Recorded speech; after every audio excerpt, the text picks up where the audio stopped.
Real quick, these videos have lots of copyright in it, and most of it doesn't affect who can see it and who can't. But with part 2, there were quite a few things that won't let people watch the video. So there are some parts of the background video that aren't what I initially intended to be. So it kind of made things less engaging and drawn out, but whatever. I did my best. Just to let you know, this is part 2 of a 2-part series. I highly suggest watching part 1 before watching this part, but I mean, hey, do whatever you want. I don't really fucking care.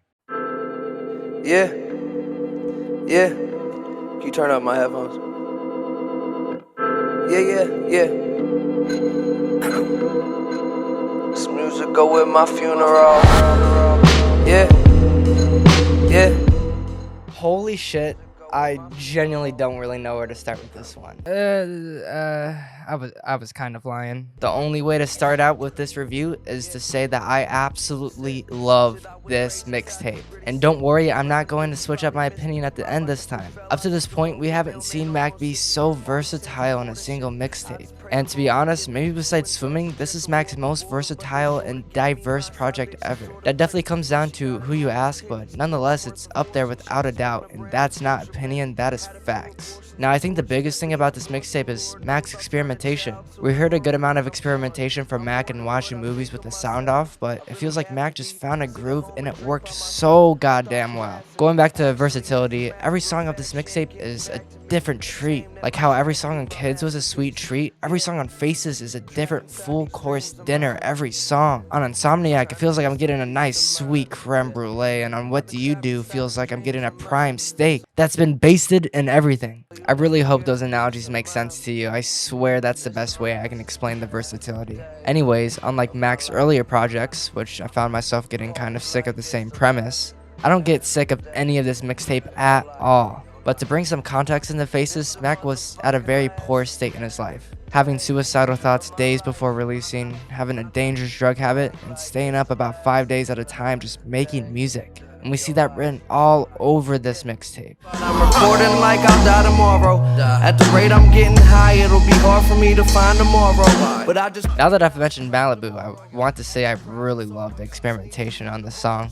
The interesting choice in instruments. The whole song is like we're taking a trip into the dark side of Mac's mind. He knew his drug habits were dangerous, and with this part of Mac, it's like he's already accepted it, and he knew very well that he might have not woken up the next day. But from reading the lyrics, it seems that it gave him all the reason to keep creating music.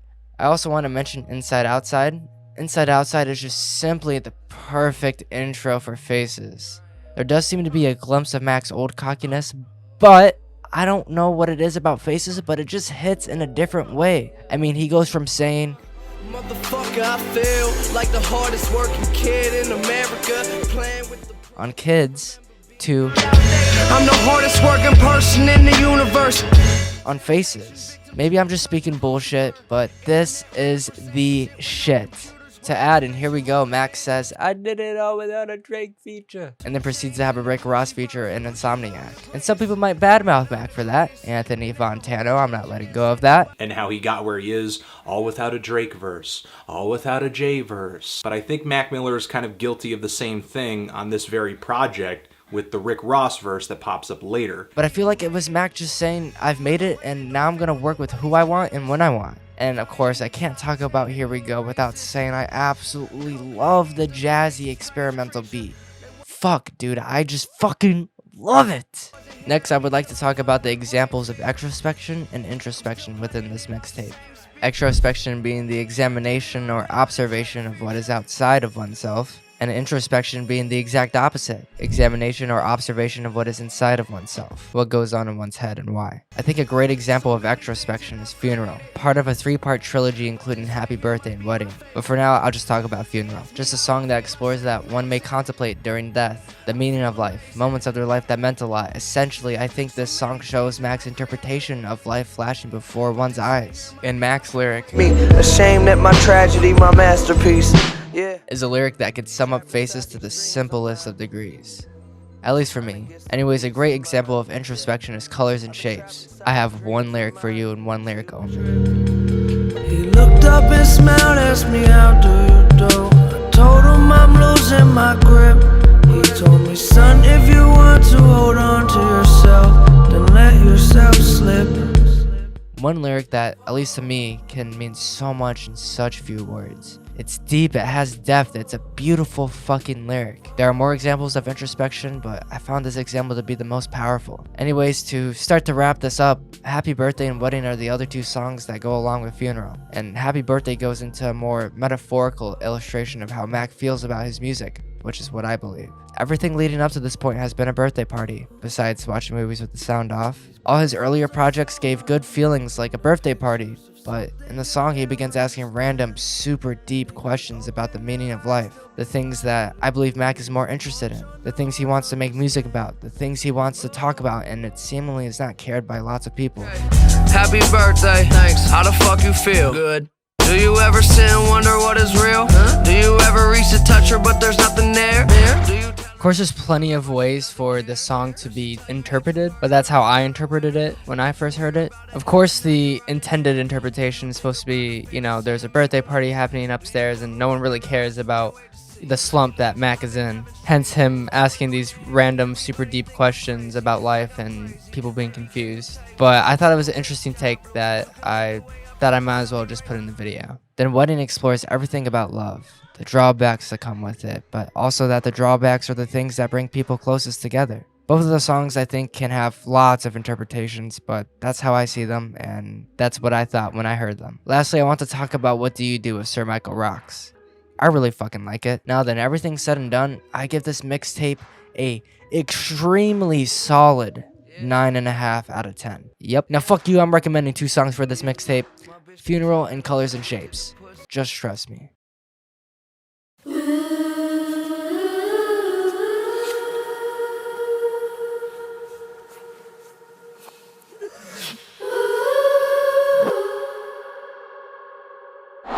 for whoever is in charge.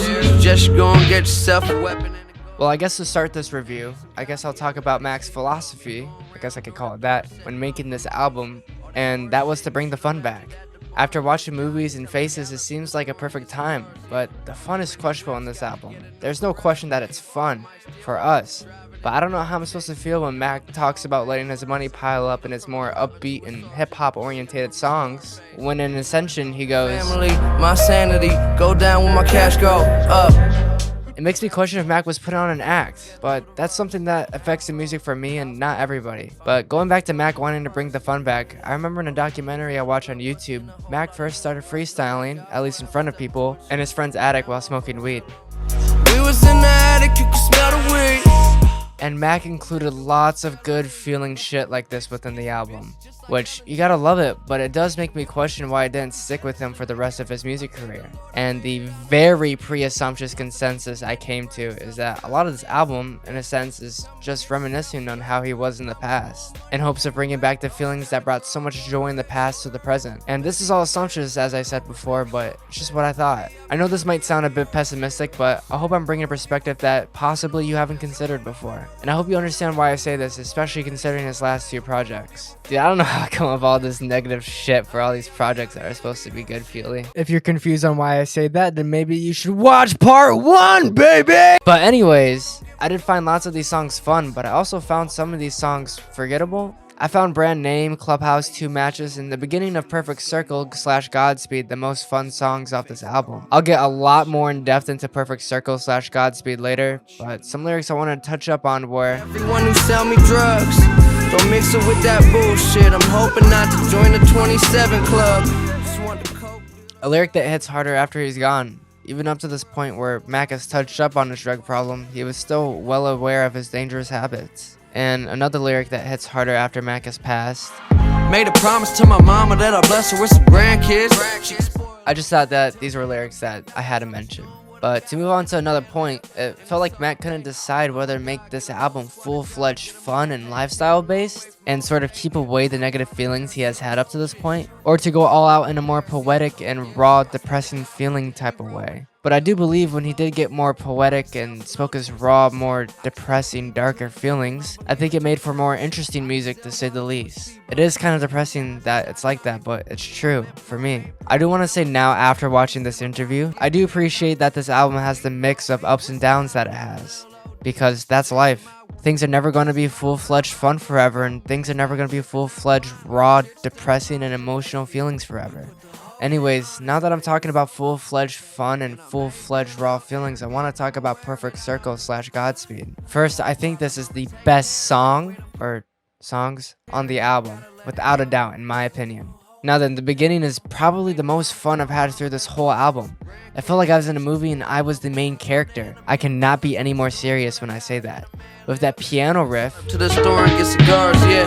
Too many whips, gotta get a new. it just sounds straight out of an old western. And it feels like I'm in that old western as the main character. And I kick open a tavern door and I take out my gun and I say, which one of you is in charge here? Basically, to summarize it, I just felt like an absolute fucking badass listening to Perfect Circle. But when it came around to Godspeed, if I'm being honest, I fucking cried. And I've listened to this song plenty of times before, and it has made me cry before, but I haven't cried listening to it in a while. I guess with my situation where I was trying to analyze the music a bit more is what made me cry. But anyways, Godspeed just feels like a goodbye letter, hence the name Godspeed. And it's so ridiculously raw and emotional. How I like to think of it is that it seems like Perfect Circle translates to how Mac felt when he got his fix. When, to put it simply, he got his drugs. And when the voicemail is heard, Yeah, man. I wish you were here. Happy holidays. I love you. And I hope you it have feels like it's the morning after Mac's drug use, and he goes through all these negative feelings. Like Godspeed is showing how Mac feels on his come down. So I think that you can have these two songs alone, by themselves, but they fuel each other, and I believe they make each other better. I also wanted to mention Weekend, a great song, one of Mac's most popular, in fact, and I thoroughly enjoyed it. Just felt like I had to mention that or else people would get mad. And lastly, I wanted to mention ROS. This song could be on the Devine Feminine, and it wouldn't sound out of place for a second. I love the song, it's beautiful, and it's definitely one of my favorites. To wrap this up, that album was super fun and super depressing at some points. I do believe when Mac got more down to earth and raw made for more interesting music, at least to me, but nonetheless, I would give this album a very solid 8 out of 10. Lastly, if I had to suggest one song off this album without a fucking doubt, it would be Perfect Circle / Godspeed. I genuinely would not think of this album as highly as I do if this track wasn't on here.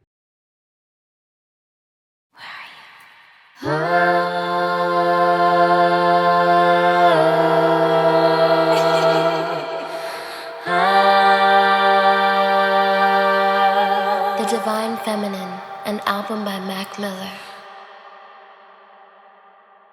You were everything I ever wanted. Bought a wedding ring, it's in my pocket. Planned to ask the other day, knew you'd run away, so I guess I just forgot it. Well, this is quite the 180 for what Mac has released up to this point. It's kind of like me making these discography videos. I'm used to making random fucking Fortnite videos, and I just found something I wanted to appreciate, and I'm giving my thoughts and feelings on it. And Mac is doing the same exact thing. I'm sure at the time he was used to making much different music, but he just found this random thing, the female, and wanted to appreciate it. We're just using different mediums of expression in a different subject. Anyways, I think 2 words can describe this album. Sexy and nasty. But I use those words in the most classy way I can, if I can even do that. This album just had a certain type of class to it. From the beautiful piano and congratulations to the funky beat and ding and the jazzy horns and stay. This album has a lot of variety. Of course, there's a different story for the lyrics and the topic of what Mac is talking about. But this album is about the female, from the anatomy to the touch of a female, all the way to the feelings that come along with having a female by your side. But not what it means to be a female, which is only right. Mac did a great job putting variety on a topic that tends not to have a lot of variety. Woman. I love how Mac is so blunt with his lyrics. Talking about sex in this album is different from how he talked about sex in his earlier projects. He is still super sexual in his lyrics, but before it felt like lust and just felt super superficial. Super superficial. God, what the fuck? But the way Mac talks about sex in this project is so beautiful, especially in Congratulations. Just to give an example to why I think and say this is Mac saying, Open up your legs and go straight for your heart. I see this as Mac not just wanting to do the sex for himself, but for his partner too. Sex is a huge part of relationships, and I think Mac described how it can feel for someone, at least a male, to procreate with someone they truly love. Not just fucking because it feels good for you, but fucking because it feels good for your partner. It's not like a lot of other songs where guys are thinking with their dick and just saying stupid shit like, "I fuck that pussy good." Alright, enough with the fucking talk. Now then, of course, I really enjoyed the actual music within the album, but I really do think catching the lyrics to this album is a huge difference maker in how someone will think about this album. And if this album lacks anything, at least for me, it's the topic of what Mac is talking about. But the topic of what Mac is talking about, love, females, sex, etc., is the whole point of this album. I mean, the fucking name of the album is The Devine Feminine, so I can really only see people disliking this album for the topic. I do believe Mac covered the topic of this album to its fullest extent, and I really, really fucking like it. Now listen, I don't have much experience with women myself.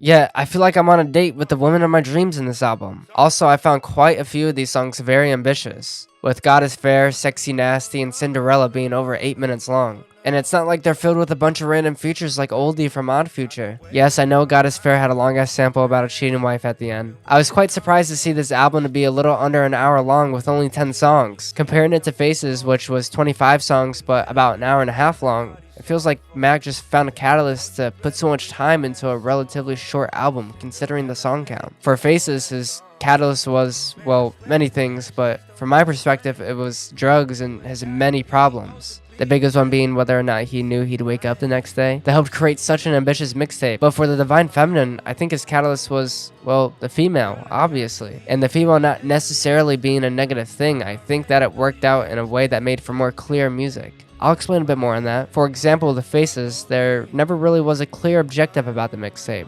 But with the Devine Feminine, Mac's message seems to get across a bit better. So not necessarily better music, because this is subjective, but this album nonetheless gives a variety to Mac's music, which I absolutely love. I don't want to eat the same thing every night. I enjoyed this album, not as much as others, but it was definitely worth listening to, and it's nice to see a different perspective of Mac Miller through his music. I give this album a solid 8.5 out of 10. If you were to listen to only one song of this album, I would highly suggest Congratulations. I think it's a beautiful song that showcases rap, but not how you would expect. I just need a way out of my head. In my own way, just feel like living. This album happens to be very optimistic at times, and can make me feel like there's a way out of daily struggles. But then I get slammed with So It Goes, and it makes me feel like nothing matters. Nothing matters because we all die. We all either end up 6 feet under, chopped up and put in a freezer, or turn to ash. Not that the song said that directly or really anything close, but that's what it happened to make me feel like. Especially with the ending of the song sounding like the ascension to wherever we may go after death.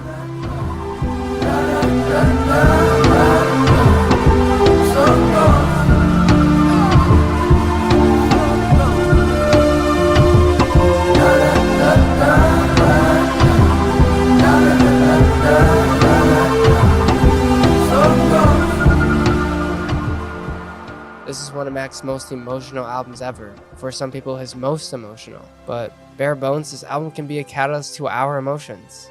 At least I think so. There's times where I feel like there's a way out and I'm feeling optimistic, and then there's times where I feel utterly depressed, and then I sometimes feel at terms with life. Truthfully though, this album has a lot of variety. Variety in the type of music that is being fed into my ears, variety in deep, abstract, metaphorical lyrics, and I think most of all, variety in how it makes me feel. Just listen to Come Back to Earth, What's the Use, and So It Goes, then I think you'll understand. Now then, I want to touch up on this lyric. Driving with my eyes closed, missing all the signs.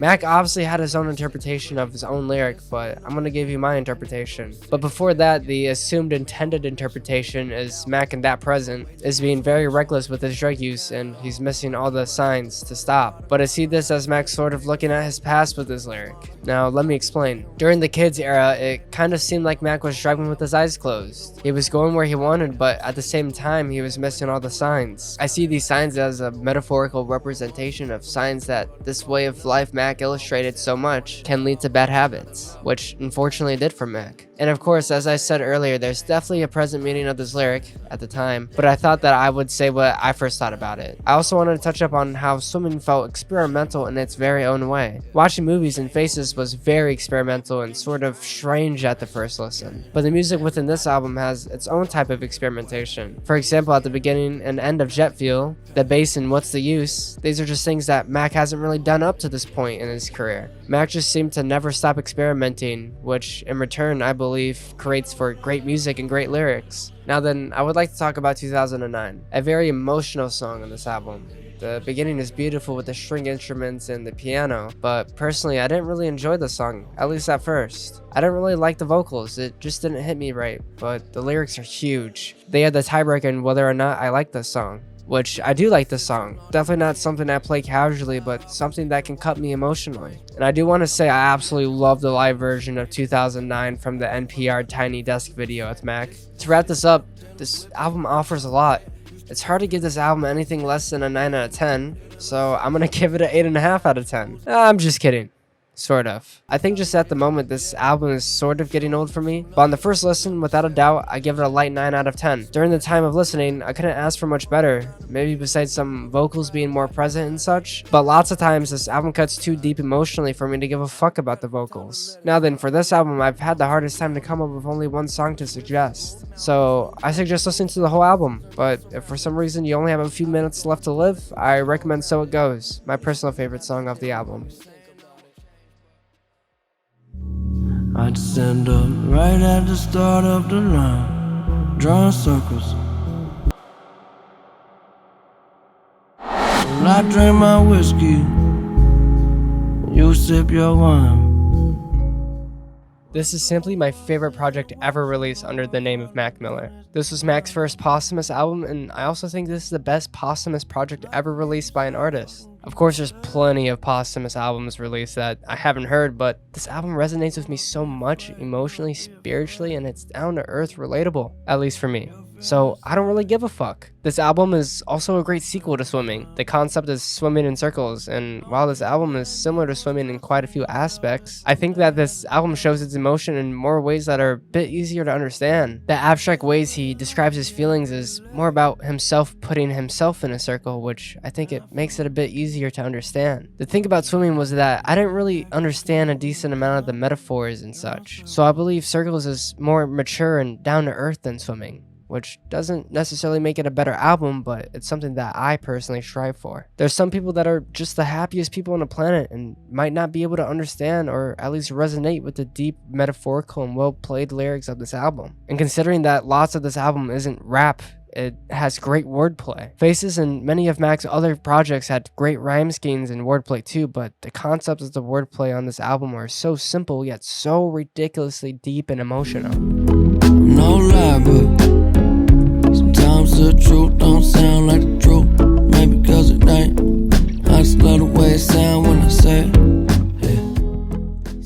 Lying about being a liar. I love this lyric. It can resonate with me somewhat, but I love how thought out this lyric at least seems to be. Now that I've mentioned a lyric from Good News, let's talk about Good News. One of the best songs off the album without a doubt, and I think one of the most widely relatable songs off the album. I don't have too much more to say besides that I fucking love it. There isn't much more I could ask for. Another lyric I wanted to mention is behind the wheel, but still ain't on my way. Personally, I come up with my own interpretation of this lyric, and it cuts me emotionally. I don't want to say how I interpret this lyric because I really want to hear how you interpret this lyric. I don't want my opinion to affect yours, so go in the comments right now, right fucking now, and talk about this lyric. How you interpret, how it resonates with you, or maybe the lyric doesn't make much sense to you at all. I just want to hear your opinions. Now that I want to explain a discovery I made one random night when I was listening to I Can See. So listen to how the song ends.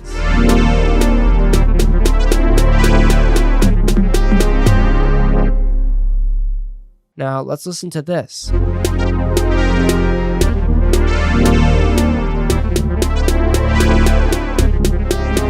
Yeah, don't tell me to stop. You fucking hear that? The song feels like it's about to come to an end in the middle of it, and then out of nowhere, don't tell me to stop. The wordplay is mixed with the music. Like, without the music, there's no wordplay. That's one of the reasons why I love this album. I can't get enough of shit like this, and I haven't seen anyone cover this before, so I thought I might as well just say it. In addition, I want to talk about Circles, the song, and Once a Day. Circles starts out with making me feel like, here we go. It feels very down to earth, and it's 100% one of the most relatable songs off the album for me. Now then, Once a Day makes me feel sort of the same, except Once a Day makes me bawl my fucking eyes out. It's one of the 2 Mac Miller songs, well, honestly, songs in general, that have ever made me cry. Once a day I rise, once a day I fall asleep with you. The circle of life that everyone deals with, waking up and falling asleep. But I take the lyrics even deeper than that. Once a day I feel like I have my shit together. I feel like I can get my life together and live happily, and once a day I rise in terms of feelings for my sense of life. And once a day I fall. Once a day I feel like I have nothing together. Once a day I feel like I have no words for life and there's nothing I can do. Once a day I fall in terms of my feelings for life. I don't know if that's how Mac meant it. Maybe I'm just thinking about it too much, but that's how I feel about these lyrics. Also, I enjoyed the 2 songs off the deluxe version of this album. Right actually being one of my favorite songs from Mac ever, and Floating is an interesting song that sounds a bit psychedelic, which I love. It's still experimental. Some other songs I had to point out were Surf, a very simple yet beautiful, emotionally deep song, and also one of my favorites ever to come from Mac. And I wanted to mention Blue World and Complicated. Never in my fucking life would I ever believe that Mac would make a lo-fi song. Now, these 2 songs aren't fully lo-fi or anything, but you know what I mean. And I want to say I fucking love both of these songs. Lo-fi is already a genre of music that can stir your emotions with no lyrics, and you mix it up with Mac's wonderful and emotional lyrics, depth, and wordplay. I can't ask for more. Plain and simple. So, to wrap this up, I don't find everything about this album amazing. I do think some songs can be forgettable, like That's On Me. I enjoy the guitar within this song, and it kind of reminds me of the Beatles, maybe like a song off of Revolver or something. But I do think it could be forgettable, along with Hands. But not calling these songs bad by any means. I enjoy them, just not as much as the rest of the album or even the rest of Mac's music. So, to end this review, I give Circles by Mac Miller a very solid 9 out of 10. But if I'm giving a rating of how much this album means to me personally, it's at least 47 3/4 out of 10. Now, I recommend Once a Day as a song to listen off this album. It's my favorite, it applies to me emotionally and spiritually, and it might not be for you, but I think you should give it a shot. Now then, I hope you guys enjoyed the video. Make sure you like and subscribe, and... wait a minute. I'm forgetting something. But I can't find a single word.